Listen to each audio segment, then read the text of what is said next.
Got my BMW 335i in here, doing a nice restoration on it, fixing some body work. Got some clear peeling right here, a few little chips right there. I don't know if you can see that dent there, but there's a dent there. Some more chips. Pull the motor, do a full overhaul, new seals and everything on it. It's gonna be fun.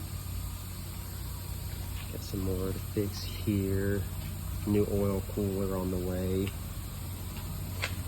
Gonna go with a single turbo setup, 6870. Has some cracking in the rear quarter back here. Gonna fix it also. Let's see what else. I'm repainting it a completely different color. It's gonna be, yeah, look at that. Ferrari red. Yeah, so subscribe and stay tuned. It's about to be a hell of a build.